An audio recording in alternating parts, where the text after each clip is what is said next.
Welcome back to MyTown. Previously, we were introduced to the 6 principles of asset management contained within our asset management policy. We learned that MyTown's goal is to provide services that protect and enhance the quality of life for their residents by making the best possible decisions regarding the town's assets. The asset management policy is based on 6 principles. The principles are forward-looking and sustainable, robust, repeatable, and transparent decision-making, risk-based perspective, whole life cycle perspective, people-focused, and sound asset information.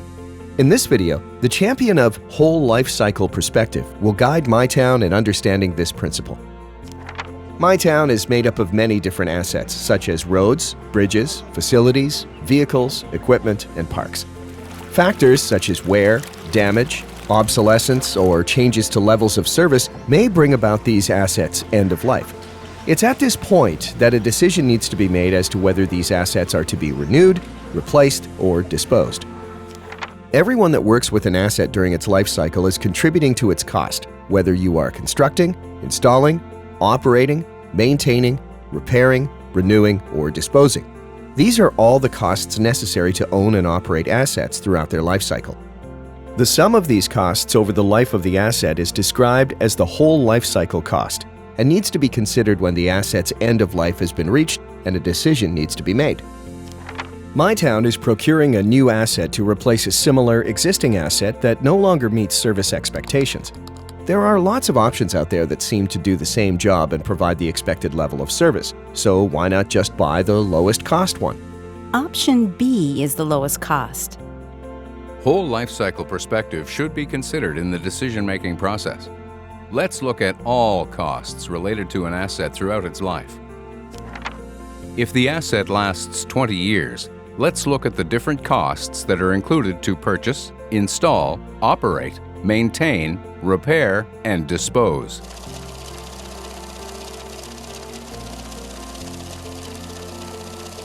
As you can see, the total life cycle cost is a lot larger than just the purchase price.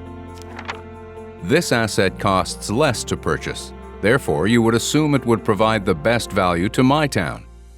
Let's look at the different costs that are included to install, operate, maintain, repair, and dispose of this asset to see if that's true.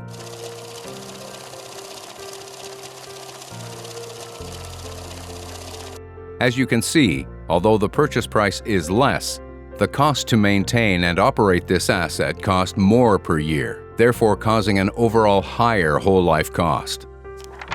Not only will the more efficient asset cost less in the long run, but lower operational expenses usually equates to less repairs and downtime. So, it is worth taking the time to look at an asset that will cost you the least over its entire life. The review of the whole life cost analysis shows that option B's original purchase cost is lower, however, its whole life cost is higher. Therefore, option A provides the best value over its life. Option A is the best choice. Decision makers can use this information to support their decision on which option to choose in order to meet organizational objectives for the least required overall cost.